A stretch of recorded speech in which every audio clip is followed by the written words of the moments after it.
నమస్తే, welcome to Andhraprabha. నేను Raghunandan. So SCO మీట్లో అటు ప్రధాని మోదీ, రష్యా అధ్యక్షుడు పుతిన్ అండ్ చైనా అధ్యక్షుడు జిన్పింగ్ ముగ్గురు ఒకే ఫ్రేమ్లో కనబడ్డ తర్వాత ట్రంప్కి ఇంకా ఒక రకమైన కోపము, అసహనము, ఫ్రస్ట్రేషన్స్ ఇవన్నీ వచ్చేసాయి.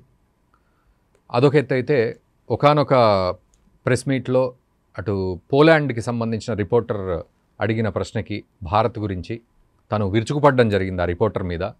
నీకేం తెలీదు, నీకు తెలియనప్పుడు నువ్వు ఆ జాబ్ వదిలేసి వెళ్ళిపో, అంతేగాని నన్ను ఇలాంటి ప్రశ్నలు అడక్కు అని చెప్పి తనదైన శైలిలో ట్రంప్ విరుచుకుపడ్డాడు.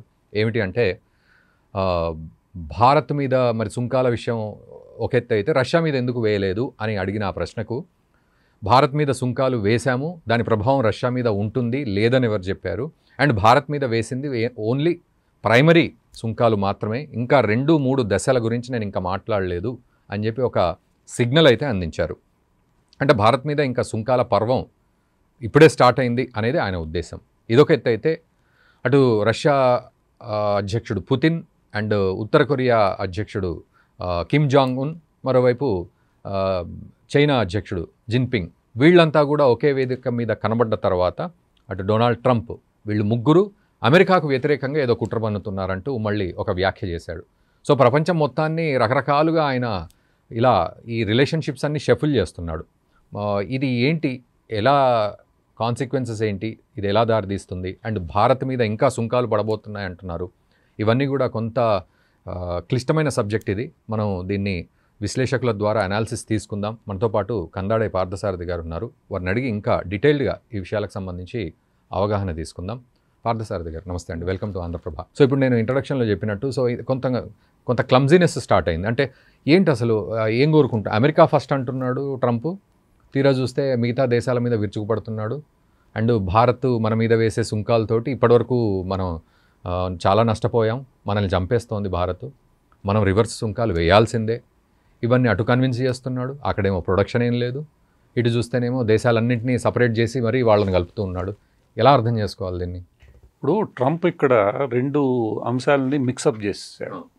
ఫస్ట్ ట్రంప్ టారిఫ్ల గురించి మాట్లాడినప్పుడు ట్రేడ్ డెఫిసిట్, ట్రేడ్ ఇంబ్యాలెన్సెస్ గురించి ఆయన ప్రధానంగా మాట్లాడుతూ అమెరికాలో మ్యానుఫ్యాక్చరింగ్ సెక్టర్ దీనివల్ల దెబ్బతింటోంది, సో అమెరికాని నేను మళ్ళీ గ్రేట్ చేయాలి మ్యానుఫ్యాక్చరింగ్ సెక్టార్లో అని చెప్పి ఆయన టారిఫ్స్ స్టార్ట్ చేశాడు. అంతవరకు బాగానే ఉంది. వాణిజ్యపరమైన అంశాల వరకు ఈ టారిఫ్లకు సంబంధించి రిలేట్ చేసుకున్నప్పుడు కొంత దానికి ఒక సహేతుకత ఉంది. చాలా దేశాలు అమెరికాకి ఎగుమతి చేస్తాయి కానీ అమెరికా నుంచి దిగుమతి చేసుకోవడం చాలా తక్కువ. అమెరికా మీద ఆధారపడి చాలా దేశాలు బతుకుతున్నాయి. దాన్ని సరిచేయాలనుకుని ఎవరు ప్రయత్నించాలని చూసినా అది ఏ దేశ ప్రయోజనాలు ఆ దేశానికి ముఖ్యం కాబట్టి టారిఫ్ల విషయం కొంతవరకు సహేతుకంగా అనిపించింది అందరికీ. కానీ ఎప్పుడైతే ట్రంప్ దీన్ని జియో పాలిటిక్స్కి లింకప్ చేసేసాడో అక్కడి నుంచి ఈ గందరగోళం మొదలైంది. ఈ జియో పాలిటిక్స్కి లింకప్ చేసే క్రమంలో ట్రంప్కి నిజంగా కోరికుందా లేదా కావాలని చెప్తున్నారా? ఎందుకంటే వైట్ హౌస్ నుంచి కూడా పలు సందర్భాల్లో ఈ నోబెల్ శాంతి బహుమతి ప్రస్తావన వచ్చిన తర్వాత అదే సందర్భంలో ఆ నోబెల్ శాంతి బహుమతి రావడానికి ప్రధాని అడ్డంకిగా ఉన్న రష్యా యుక్రెయిన్ యుద్ధంలో ట్రంప్ యూరోప్ని అదిలిచ్చి బెదిలిచ్చి తన దారికి తెచ్చుకున్నాడు. నాటో విషయంలో మీరు ఆయుధాలు పెంచాలి, అది చేయాలి, ఇది చేయాలి అని జెలెన్స్కీని దులిపేసి బెదిరించి మొత్తానికి జెలెన్స్కీతో ఒక ట్రేడ్ ఒప్పందం, యుక్రెయిన్లో ఉన్న కీలకమైన మినరల్స్కి సంబంధించి ట్రేడ్ ఒప్పందం ఇదంతా చేసేసుకుని జెలెన్స్కీని బెదిరించి అదిరించి తన వైపుకి తిప్పుకున్నాడు. ఇంత చేసిన తర్వాత ఆయన చాలా గట్టిగా నమ్మాడు రష్యన్ అధ్యక్షుడు పుతిన్ నేను చెప్పింది కొంతమేర వింటాడు అని చెప్పి. కానీ ఎక్కడైతే ప్యూటిన్ ఆయన మాట వినడం మానేశాడో, వినకుండా పోయాడో, అక్కడి నుంచి ఈ గందరగోళానికి ట్రంప్ తెరదీశాడు. ఎక్కడైతే తాను గట్టిగా సక్సెస్ అవుతానని నమ్మాడో అక్కడ ఆయన ఫెయిల్యూరు కనిపిస్తూ ఉండేసరికి ఎట్లయినా విజయాన్ని నేను సాధించాలి, నువ్వు నేరుగా కొడతానా, వెనక నుంచి కొడతానా, దొంగ దెబ్బ కొడతానా, ఇంకోటి చేస్తానా, ఏమైనా చేసి నేను ఈ రష్యా యుక్రెయిన్ యుద్ధాన్ని ఆపాలి అన్న మొండితనానికి ట్రంప్, ఎందుకంటే ట్రంప్ ఈజ్ నోన్ ఫర్ ఆయన మొండితనానికి. సో ఈ డీల్ కుదరాల్సిందే, నేను చెప్పాను కాబట్టి డీల్ కుదరాల్సిందే, ఇది ఎందుకు కుదరడం లేదు, కుదరకపోతే నేను ఏమైనా చేస్తాను కుదర్చడానికి అన్న టెంపరితనం ఏదైతే ట్రంప్లో మొదటి నుంచి ఉందో ఆ టెంపరితనం కారణంగా ఈరోజు ట్రంప్ రకరకాల ప్రయోగాలు చేయడం మొదలుపెట్టాడు. ఈ ప్రయోగాలు టారిఫ్లతో ఎప్పుడైతే మిక్సప్ చేశాడో ప్రపంచవ్యాప్తంగా ఒక రకంగా మొత్తం జియోపాలిటిక్స్లోనే గందరగోళానికి తెరలేపాడు. ఎందుకంటే వాణిజ్యపరంగా నీకు చైనా శత్రుదేశంగా ఉంది, అంతవరకు నువ్వు డీల్ చేస్తూ మొదలుపెట్టావు. ఫస్ట్లో చైనా మీదనే టారిఫ్లు వేశాడు, అంతవరకు అందరూ హర్షించారు, భారతదేశం కూడా మాట్లాడడానికి సిద్ధమైంది, మిగతా వాళ్ళు కూడా మాట్లాడడానికి సిద్ధమయ్యారు. కానీ ఎప్పుడైతే దాన్ని జియోపాలిటిక్స్కి లింకప్ చేశాడో ఈ గందరగోళం మొదలైపోయింది. రెండోది, ఆయన చెప్పింది రష్యా అధ్యక్షుడు వినడం లేదు. దానికి ముందు ఆయన నేను కాంగో యుద్ధం ఆపాను, భారతదేశం పాకిస్తాన్ యుద్ధం ఆపాను, ఇవన్నీ ఆపాను కాబట్టి నాకు నోబెల్ శాంతి బహుమతి రావాలి, ఆ నోబెల్ శాంతి బహుమతికి ఇది రష్యా యుక్రెయిన్ యుద్ధం కానీ ఆపేయగలిగితే అది ఖచ్చితంగా వస్తుంది అన్న ఒక ధీమాలో ఉన్న వ్యక్తి ఒక రకంగా అది జరగకపోవడంతో అసహనానికి ఆయన ఇదయ్యాడు. అసహనం ఈరోజు ప్రపంచాన్ని నానా గందరగోళం చేస్తోంది. ఆ గందరగోళంలో ఆయన రష్యా మీద ఇప్పటికే చాలా శాంక్షన్లు ఉన్నాయి, కొన్ని యూరోప్ విధించింది, నాటో విధించింది, అమెరికా విధించింది, అవేమీ పనిచేయట్లేదు. ఇక రష్యా మిత్ర దేశాలు ఏవైతే ఉన్నాయో వాటిని టార్గెట్గా చేసుకున్నాడు. రష్యా మిత్ర దేశాల్లో ప్రధానమైనవి అది చైనా, భారతదేశం. చైనాను నువ్వేం చేసినా చైనా వినే పరిస్థితుల్లో లేదు. రెండోది, చైనాతో గట్టిగా తగాదా పెట్టుకుంటే నీ మ్యాగ్నెట్స్ ఆగిపోతాయి, నీ రేరెట్స్ మినరల్స్ ఆగిపోతాయి, నీకు రావాల్సిన చాలా ఇండస్ట్రియల్ గూడ్స్, ఎలక్ట్రానిక్స్ కావచ్చు, ఐటీ కావచ్చు, ఇది కాంప్లెక్స్ రిలేషన్షిప్ అక్కడ మ్యానుఫ్యాక్చరింగ్ వరల్డ్. ఆల్రెడీ వాళ్ళు ఆపేశారు కూడా, దాని మీద కూడా ఆయన తీవ్రంగా స్పందించాడు. అది కానీ ఆపితే 200% టారిఫ్ వేస్తా, 300% అని, నువ్వేం చేసుకుంటావో చేసుకోపో అని వాళ్ళు స్పష్టంగా చెప్పేశారు. సో చైనాని పెద్దగా నేను ఇన్ఫ్లుయెన్స్ చేయలేనన్న విషయం తెలిసిన ట్రంప్ ఇంకా మిగిలిన రెండో దేశం ఏదైతే ఉందో భారతదేశం మీద, ఒకటి అప్పటికే మనం ఆయన చెప్పినట్లు ట్రేడ్ డీల్ సైన్ చేయలేదు, అదొక కోపం ఉంది. రెండోది, నోబెల్ శాంతి బహుమతికి పాకిస్తాన్ నన్ను రికమెండ్ చేసింది, భారత్ అడ్డం కొట్టింది. ఇవన్నీ ఆయన మనసులో కొంత అసంతృప్తిని, అసహనాన్ని రేకెత్తించిన వేళ ఆయన చెప్పినా మనం చెమురు కొనుగోలు ఆపనందుకు మొండిగా భారతదేశం మీద యుద్ధాన్ని ప్రకటించాడు. ఈ యుద్ధం ఆయన దీర్ఘకాలిక ప్రయోజనాలు దృష్టిలో పెట్టుకుని ప్రకటించాడా అంటే లేదు. ఈరోజు నేను ఆ యుద్ధాన్ని ఆపాలి, ఆ యుద్ధాన్ని ఆపడానికి భారతదేశం ఒక కీలకమైన దేశం. సో భారతదేశాన్ని నేను గట్టిగా ప్రెషర్ పెడితే ఈ యుద్ధం ఆపడానికి కొంత నాకేమైనా అదే నిన్న ఆయన పోలాండ్ రిపోర్టర్కి కూడా చెప్పింది, నేను ఇండైరెక్ట్గా రష్యా మీద, నాకు భారత్ మీద కోపం లేదు, భారత్ మీద నేను ఏదైతే చేస్తున్నానో అది రష్యా మీద ఒత్తిడి తీసుకొస్తుంది అన్న నమ్మకం నాకు ఉంది అని.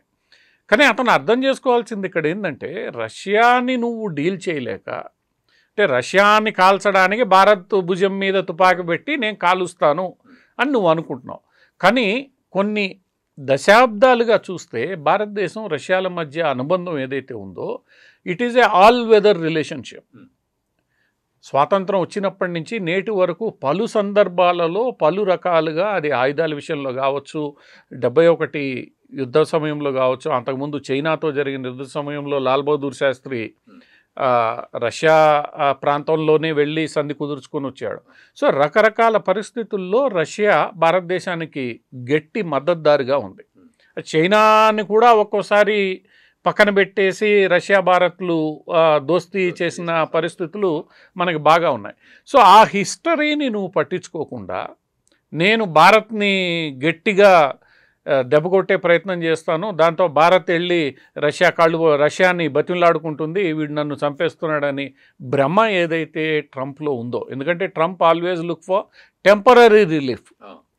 ఆయనకి పెద్దగా లాంగ్ టర్మ్ స్ట్రాటజీ, అరే భారతదేశంతో మన మిత్రత్వం అమెరికాది గత 2-3 దశాబ్దాలుగా, ఎందుకంటే వాజ్పేయి గారి టైంలో పెట్టిన శాంక్షన్స్ మన్మోహన్ సింగ్ గారి టైంలో ఎత్తేసే నుంచి, మన్మోహన్ సింగ్ గారు అంటే అదొక 10, ఇదొక 10, 12, 22 ఏళ్ళుగా అమెరికా భారత్లు గట్టిగా, అంటే అధ్యక్షులు ఎవరున్నప్పటికి కూడా, డెమోక్రాట్లు ఉన్నా రిపబ్లికన్లు ఉన్నా కూడా అమెరికా భారత్ల మధ్య మైత్రి ఉండాలి అని వరుసగా జాగ్రత్తగా వాళ్ళు ఒప్పందాలు చేసుకుంటూ ఈ మిత్రత్వాన్ని కొనసాగించారు.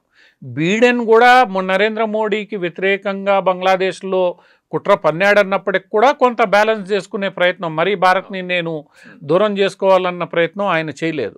సో ఎంతో జాగ్రత్తగా 2-3 దశాబ్దాలుగా పరిరక్షించుకుంటున్న మైత్రిని కూడా ఈయన తాత్కాలికంగా పక్కన పెట్టేసి అసలు మైత్రి లేదు, ఏమీ లేదు, నాకు ఇప్పుడు రష్యా యుద్ధం ఆపడమే మొట్టమొదటి ప్రాధాన్యం, ఇందులో భారత్ లేదు, ఇంకో దేశం లేదు, నేను దాని మీద నా ఫుల్ ఫోకస్ నేను పెడతాను, దానికి ఏం కావాలంటే అది నేను చేస్తానంటే అందరూ నీ మాట వినాలని ఏం లేదు కదా.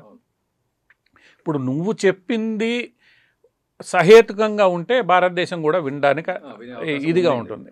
ఇక్కడ రష్యా యుక్రెయిన్ యుద్ధం యొక్క చరిత్ర మనం చూస్తే రష్యా ఎప్పటి నుండో చెప్తోంది, ఒక 2-3 దశాబ్దాలుగా, ఎప్పటి నుంచి మైకెల్ గోర్బచేవ్ హయాంలో యుఎస్ఎస్ఆర్ పతనమయ్యేటప్పుడే నాటి అమెరికా అధ్యక్షుడు మైకెల్ గోర్బచేవ్కి ఒక హామీ ఇచ్చాడు, నాటోని మేము ఈస్ట్ వర్డ్ ఎక్స్పాండ్ చెయ్యము. సో రష్యాకి నాటోకి మధ్యలో ఏవైతే దేశాలు ఉన్నాయో పాత సోవియట్ దేశాలు అవి బఫర్గా మేము వదిలేస్తాం, వాటిల్ని మేము నాటోలో కలుపుకోమని. అదే సందర్భంలో ఈ బెర్లిన్ యూనిఫికేషన్ కూడా జరిగింది, east Berlin, west Berlin, German unification జరిగినప్పుడు కూడా నాటి అమెరికా అధ్యక్షులు రష్యాకు అదే హామీ ఇచ్చారు, మీరు బెర్లిన్ యూనిఫికేషన్కి జర్మనీ యూనిఫికేషన్కి ఒప్పుకోండి, మేము నాటోని ఎక్స్పాండ్ చేయమని చెప్పి. ఆ తర్వాత ఏం జరిగింది, నెమ్మదిగా నాటోని రష్యా బోర్డర్ వరకు తీసుకెళ్లిన ప్రతిసారి రష్యా హెచ్చరిస్తూనే ఉంది, మీరు ఇచ్చిన హామీలన్నీ మర్చిపోతున్నారని. సో ఏదైతే నాటో ఈ వెస్టర్న్ నేషన్స్ చేస్తూ వచ్చాయో దాన్ని రష్యా వ్యతిరేకిస్తోంది, హెచ్చరికలు జారీ చేస్తోంది. అవేం పట్టించుకోకుండా మీరు నువ్వు చెప్తే ఎంత అన్నట్లు ముందుకు వెళ్ళడం వల్ల ఈ యుద్ధం వచ్చింది. ఆ విషయాన్ని డొనాల్డ్ ట్రంప్ 4-5 సార్లు హెచ్చరించాడు, మీరు G7 నుంచి G8 చేసి ఆయన్ని తరిమేశారు కాబట్టి ఆయన కోపంగా ఉన్నాడు, మీరు నాటో అనవసరంగా మీరు యుద్ధానికి పోయారు, ఇది డొనాల్డ్ ట్రంప్ కూడా అంగీకరించిన విషయం. మరి వాస్తవం నువ్వు అంగీకరించినప్పుడు రష్యా యుక్రెయిన్ల మధ్య కారణం నీకు స్పష్టంగా తెలిసినప్పుడు నువ్వు చేయాల్సిందేంది, నాటో ఎక్స్పాన్షన్ చెయ్యము అన్న హామీ నువ్వు రష్యాకి ఇవ్వు. అంటే మొన్న ఇచ్చాడు కదా యూరోపియన్ యూనియన్ నాటోలోకి తీసుకోము యుక్రెయిన్ని అనేది, ఒక అంతవరకు ఇచ్చారు. మిగతా కండిషన్లు ఏవైతే ఉన్నాయో, ఏదైతే ఇప్పుడు బఫర్ జోన్, యుక్రెయిన్ భూభాగాన్ని కొంత బఫర్ జోన్గా వదలాలనేది రష్యా డిమాండ్, యుక్రెయిన్ దాన్ని మాకు వెనక్కి ఇవ్వాలనేది యుక్రెయిన్ డిమాండ్. ఈ విషయంలో పెద్దగా ఎవరు తగ్గట్లేదు. సో నీకు విషయం అంతా తెలుసు, విషయాన్ని యొక్క సంక్లిష్టత తెలుసు, నువ్వే పలు సందర్భాల్లో చెప్పినప్పుడు అది నీకే సాధ్యం కానప్పుడు నువ్వు ఈరోజు భారత్ భుజాన్ని తుపాకీ పెట్టి నువ్వు రష్యాని కాలుస్తానంటే, అది కూడా కొన్ని 6-7 దశాబ్దాలుగా గట్టిగా ఉన్న బంధం ఏదైతే రష్యా భారత్ల మధ్య ఉందో దాన్ని నేను చెడగొడతాను అంటే భారతదేశం ఎందుకు ఒప్పుకుంటుంది? ఎంతో క్లిష్టమైన పరిస్థితులు ఆ రోజు ఆర్థికంగా మనం ఇబ్బందుల్లో ఉన్నప్పుడు మన్మోహన్ సింగ్ గారి హయాంలో కానీ వాజ్పేయి గారి హయాంలో కానీ ఆటం బాంబు విషయంలోనే మనం మాటినలేదు. ఆ రోజు మా మీద పెట్టిన శాంక్షన్లకి, భారతదేశం మీద పెట్టిన శాంక్షన్లకి ఎంత ఇబ్బంది పడ్డారో అందరికీ తెలుసు, బంగారం తాకట్టు పెట్టి తెచ్చుకునే పరిస్థితి. అటువంటి పరిస్థితుల్లోనే భారతదేశం వెనక్కి తగ్గనప్పుడు ఈరోజు 4వ ఆర్థిక వ్యవస్థ, 3వ ఆర్థిక వ్యవస్థ, అత్యంత వేగంగా పెరుగుతున్న ఆర్థిక వ్యవస్థ లాంటి ట్యాగులు తగిలించుకున్న తర్వాత భారతదేశం నీ మాట ఎందుకు వింటుంది? అంచనా ఏదైతే ట్రంప్ వేశాడో అది సరైన అంచనా వేయలేదు ఆయన. అయితే ఈ సరైన అంచనా వేయకపోవడం నుంచి నాకేమనిపిస్తుందంటే, నా గెస్ ప్రకారం ఇది బూమెరాంగ్ అయ్యే అవకాశాలు భవిష్యత్తులో ఉన్నాయి. అంటే మనం మొదటి దశ మాత్రమే చూస్తున్నాము, ఇది రేపు బూమెరాంగ్ అయ్యి అది అమెరికాకి తిప్పికొట్టే పరిస్థితి ఉంటుందేమో. ఎందుకంటే ఇప్పుడు రష్యా కూడా ఇప్పుడు ఏం మాట్లాడుతుంది, భారత్ని చైనాని ఇరుకున పెట్టడం కరెక్ట్ కాదనేది స్టేట్మెంట్ ఇస్తుంది, చైనా కూడా ఇలా భారత్ని ఇరుకున పెట్టడం కరెక్ట్ కాదనేది ఇట్లా. అండ్ ఇప్పుడు ఉత్తర కొరియా గురించి కూడా మాట్లాడుతూ ఉన్నాడు ట్రంప్. అంటే ఇదంతా తీసుకెళ్ళి ఎక్కడికో బూమెరాంగ్లో అమెరికాకే నష్టం చేసే ప్రయత్నం జరుగుతుంది. ఖచ్చితంగా. ఈరోజు నిన్నగాక మొన్న డచ్ ప్రధానమంత్రి ఒక సమావేశంలో మాట్లాడుతూ పాశ్చాత్య దేశాలు ముఖ్యంగా ఈ ఎక్స్పాండెడ్ వెస్టర్న్ పవర్స్ అంటే అమెరికాతో కలుపుకొని ఇవి ప్రపంచ దేశాలతో డీల్ చేస్తున్న వ్యవహారం సరిగ్గా లేదు, ఇలానే కొనసాగితే భవిష్యత్తులో మనం ఏకాకి అయిపోతాం అన్నది ఆయన భావం, అర్థం వచ్చేలా మాట్లాడాడు. కాంట్ విన్ ద గేమ్ అన్నట్టుగా మనం ఏకాకి అయిపోతాం, మిగతా అందరూ ఒకవైపు మనం ఒకవైపు అవ్వాల్సిన పరిస్థితి వస్తుంది అనేది అది నిజం. నువ్వు వాస్తవాలు గ్రహించకుండా అవతల దేశాలు ఈరోజు గతంలో ఉన్న పేదరికంతో కూడిన దేశాలు కాదు, ఆత్మగౌరవంతో నిలబడిన దేశాలు. అది చైనా కావచ్చు, రష్యా కావచ్చు, లేదా భారతదేశం కావచ్చు, సౌత్ ఆఫ్రికా కావచ్చు, బ్రెజిల్ కావచ్చు. బ్రిక్స్ దేశాలు ఏవైతే ఉన్నాయో ఈరోజు ప్రపంచంలో కీలకమైన దేశాలు, ఎదుగుతున్న దేశాలు, ఆర్థికంగా బలపడుతున్న దేశాలు. నువ్వేమో బ్రెజిల్ అధ్యక్షుడిని దులిపేస్తేవి, సౌత్ ఆఫ్రికా అధ్యక్షుడిని అవమానించి వెనక్కి పంపించేస్తేవి, ఇటు రష్యాతో ఏం చేయాలనో నీకు అర్థం కావట్లేదు, చైనా నీ మాట వినడం లేదు, ఇంక మిగిలింది భారతదేశం కాబట్టి భారతదేశం మీద నేను పడతాను అనంటే ఎందుకు పడతారు? గతం వేరు, ఈరోజు వేరు. గతంలో అమెరికా ఏది చెప్తే అది చాలా చోట్ల నడిచింది, రష్యా ఏది చెప్తే, ఆ రోజుల్లో సోవియట్ యూనియన్ ఏది చెప్తే అది నడిచింది కోల్డ్ వార్ వరకు. ఈరోజు అలా ఒక్క దేశం చెప్తే ప్రపంచం అంతా నడిచే పరిస్థితి లేదు. మల్టీపోలార్ వరల్డ్ ఉన్నది. ఆ విషయాన్ని ఈ వెస్టర్న్ కంట్రీస్ గ్రహించకపోతే నాశనం అవుతాయి అన్నది ఆయన చెప్పిన భారం. అదే ట్రంప్ అర్థం చేసుకోలేకపోతే ఏమవుద్ది? చివరికి అది అట్లా తిరిగి పాపం అమాయకులైన అమెరికా ప్రజల్ని బాధ పెడతారు. అంటే ఇక్కడ ఇంకొకటి సార్, మీరు అన్న ప్రకారం నాకు ఒక డౌట్ ఏమొస్తుందంటే, మనం ఇప్పటివరకు కూడా పెద్దన్న పాత్ర అంటాం అమెరికాని. సో ఈరోజు మనము రివర్స్ క్వశ్చన్ వేస్తున్నామా, ఎవరు నువ్వు పెద్దన్నవి అని, లేకపోతే అసలు మనం ఇంతకుముందు పెద్దన్న అనుకోవడం తప్పైందా? ఎట్లా దీన్ని అర్థం? మనం ఏ రోజు అనుకోలేదు. ఒక రకంగా భారతదేశాన్ని చూస్తే మనం ఈ నాన్ అలైన్డ్ మూవ్మెంట్తో స్టార్ట్ చేసాం 1950sలోనే. నాన్ అలైన్డ్ మూవ్మెంట్ ఏంటి? మేము ఏ కూటమికి సంబంధించిన వాళ్ళం కాదు, మీరు చెప్తే వినాల్సిన పని లేదు, లేదా సోవియట్ యూనియన్ చెప్తే వినం, మేము న్యూట్రల్గా ఉంటాం. అది భారతదేశ సిద్ధాంతం మొట్టమొదటి నుంచి. సరే, అందులో తప్పులు దొర్లాయా, ఒప్పులు దొర్లాయా, తప్పులు దొరికితే ఫలితాలు ఏంటి, ఒప్పులు దొరికితే ఏం ఫలితాలు వచ్చాయి అన్నది పక్కన పెడితే, మొట్టమొదటి ప్రధాని దగ్గర నుంచి మనం ఈ రెండు కూటముల్ని సరిసమానంగా చూడడం మొదలుపెట్టాం. అదే సందర్భంలో మనం సర్వస్వతంత్ర విధానాన్ని మొట్టమొదటి నుంచి మనం పాటిస్తూ వచ్చాం. చాలా సందర్భాల్లో మనల్ని అమెరికా బెదిరించాలనుకున్నప్పుడు, అది 1971 ఇందిరాగాంధీ హయాంలో కానీ, అంతకుముందు లాల్ బహదూర్ శాస్త్రి హయాంలో కానీ, లేదా ఆ తర్వాత వాజ్పేయి ఆటం బాంబు 2వ ప్రోగ్రాం చేసినప్పుడు కానీ మనల్ని బెదిరించినా మనం లొంగలేదు. ఇది మన చరిత్ర. ఈ చరిత్ర నువ్వు అర్థం చేసుకోకుండా ఈరోజు నేను లొంగ తీసుకుంటా, నేను బెదిరిస్తా, లేదా జెలెన్స్కీతో మాట్లాడినట్టు 12 ఏళ్లుగా ఒక 1.4 బిలియన్ ప్రజలకి ప్రధానిగా ఉన్న ఒక వ్యక్తి, ఆ ఎక్స్పీరియన్స్డ్ పాలిటీషియన్ని నేను జెలెన్స్కీని బెదిరించినట్టు బెదిరిస్తాను, లేదా నువ్వు ఏది G7 మీటింగ్కి వచ్చావు, ఈరోజు నువ్వు నా ఇంటికి వచ్చేసే అని చెప్పి ఫోన్ చేసి పిలిచి ఆహ్వానించినట్టు కాదు కదా. నువ్వు ప్రతిదీ నువ్వు క్యాజువల్గానో, ఇన్ఫార్మల్గానో, లేదా నేను బిగ్ బాస్ కాబట్టి నేను చెప్పింది అందరూ వినేస్తారన్న ఊహతోనో, లేదా ఇదేదో బిజినెస్ డీల్ కాబట్టి అందరూ ఆదాయ వ్యయాలే చూస్తారన్న అంచనా నువ్వుంటే అది పూర్తిగా నీ దృష్టికోణం తప్పు. ఆ దృష్టికోణం తప్పనే విషయాన్ని ఈరోజు భారతదేశం స్పష్టంగా ట్రంప్కి చెప్పింది. నువ్వు కేవలం భారతదేశాన్నే కాదు, ప్రపంచం మొత్తాన్ని ఈ దృష్టికోణంతో చూడడం సరైంది కాదు.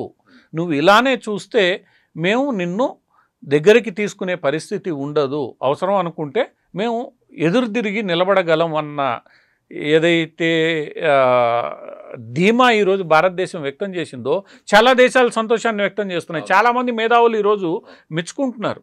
ఎందుకంటే ఈరోజు భారత్ కానీ నిలబడకపోయి ఉంటే డొనాల్డ్ ట్రంప్కి ఏమై ఉండేది? రాబోయే 3 ఏళ్లలో నేనేది చెప్తే అది ప్రపంచంలో నడుస్తుంది అని. ఈరోజు కనీసం ఒకళ్ళు లేచి నిలబడి, boss you are doing a wrong thing, నువ్వు చేసేది ప్రపంచం మొత్తం వినాలనేం లేదు అని గట్టిగా ఇప్పుడు చైనా కూడా కొంత గట్టిగా చెప్పినా, మెతక చెప్పినా ఇంకో రకంగా, రష్యా సరే, కానీ భారతదేశం చెప్పడము అంటే, ఇప్పుడు చైనా రష్యాలు ఎట్లా అదే విషయం చెప్తాయని అందరికీ తెలుసు. భారత్ నిలబడింది అంటే అటు బ్రెజిల్ కానీ, సౌత్ ఆఫ్రికా కానీ, మిగతా అన్ని దేశాల దృష్టిలో ఒక రకంగా భారత్ వైపు చూడడం ప్రారంభమైంది.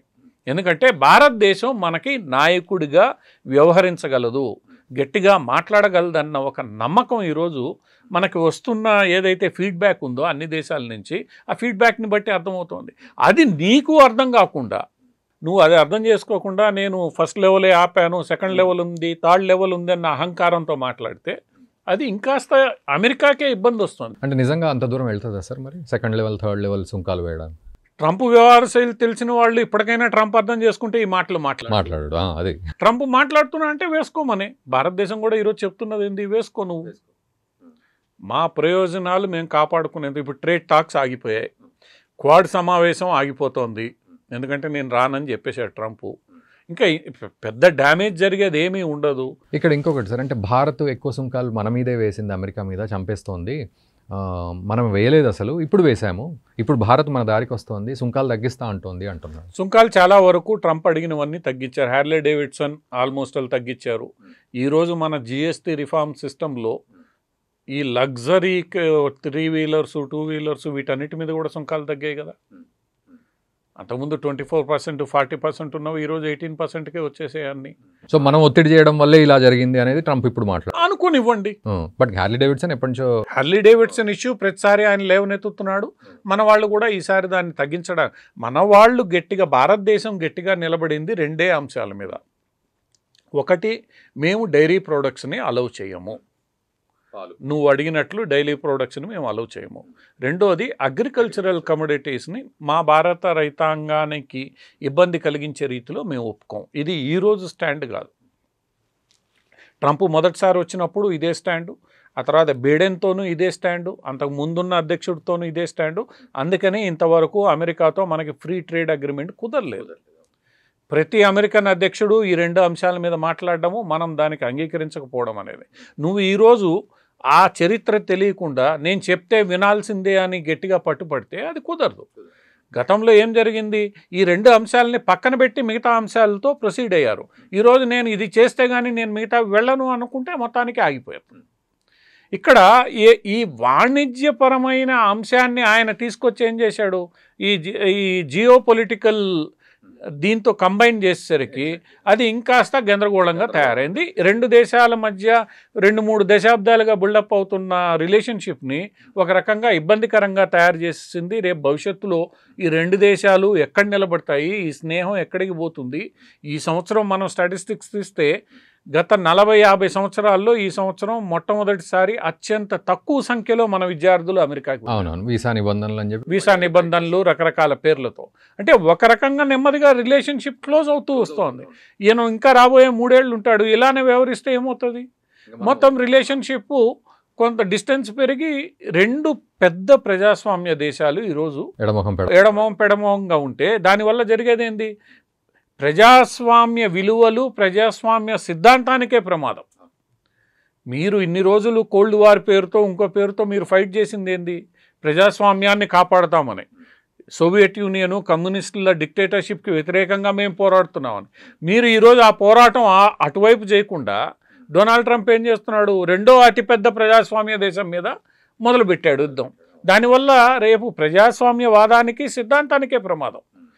ఈ విషయాన్ని ఈరోజు అమెరికాలో మేధావులు గ్రహించారు కాబట్టి వాళ్ళు ఈవెన్ రిపబ్లికన్ పార్టీకి మద్దతుదారులుగా ఉన్న నిక్కీ హేలీ కానీ వీళ్ళందరూ కూడా ఇది చాలా వైపరీత్యానికి దారితీస్తోంది, ఇద్దరూ కాస్త తగ్గి మాట్లాడుకుంటే బాగుంటుంది, ఎందుకంటే వాళ్ళు 2 దేశాల శ్రేయోభిలాషులు కాబట్టి ఇద్దరూ కలిసి మాట్లాడుకుంటే బాగుంటుందని చెప్పడం మొదలుపెట్టారు.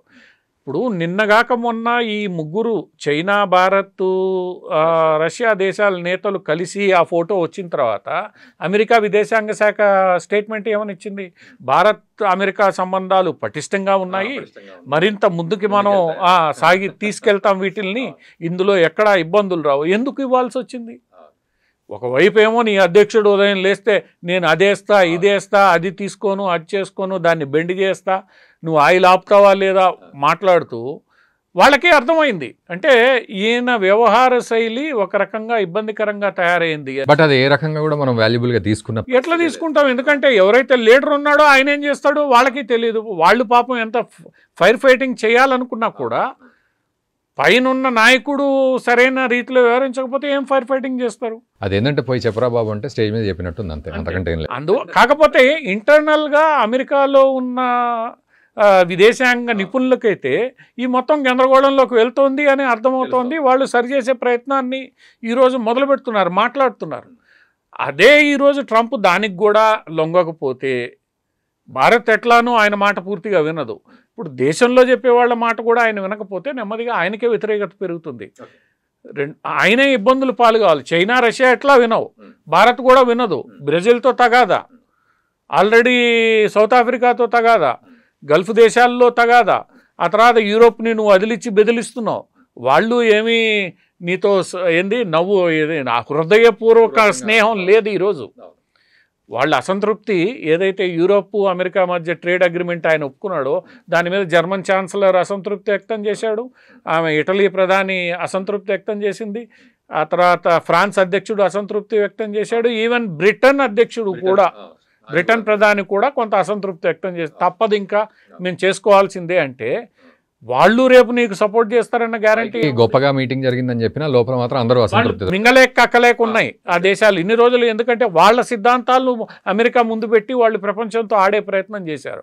అందువల్ల ఈరోజు అది కూడా పోతోందని వాళ్ళకి అర్థమైపోయింది.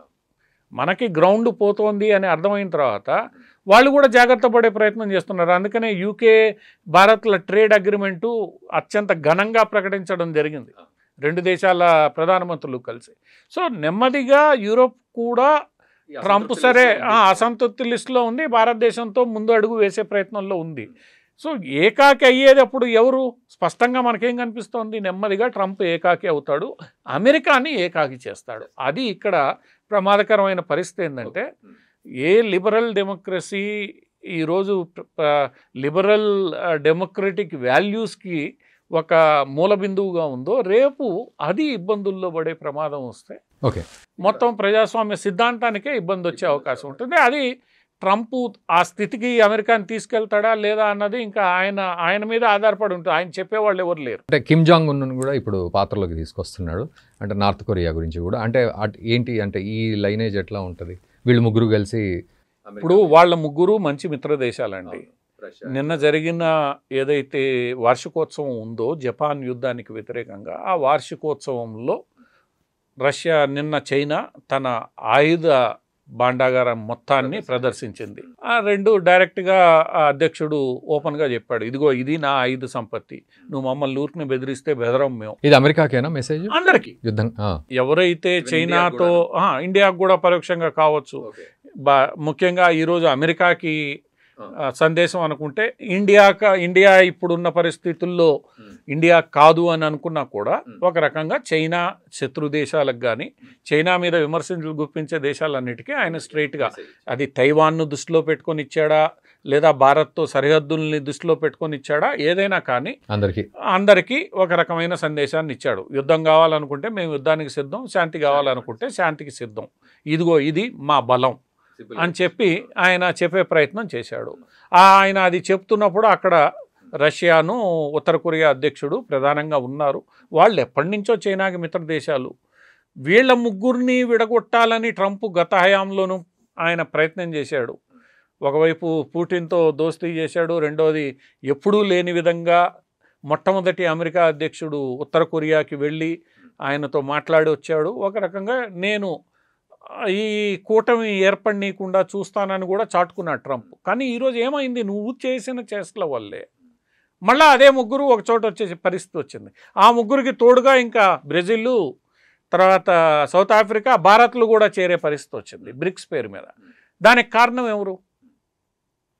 దానికి కారణం నువ్వే. ఇంతవరకు కూడా అన్ని దేశాలు ఏం చేశాయి, పరిస్థితి శృతి మించకుండా భారత్, బ్రెజిల్, సౌత్ ఆఫ్రికాతో వ్యవహరిస్తూ వచ్చాయి అమెరికా అధ్యక్షులందరూ. కానీ నువ్వేం చేసావు, మొత్తాన్ని ఒక ఘాటను కట్టేసేసరికి you are forcing every one to be on other side.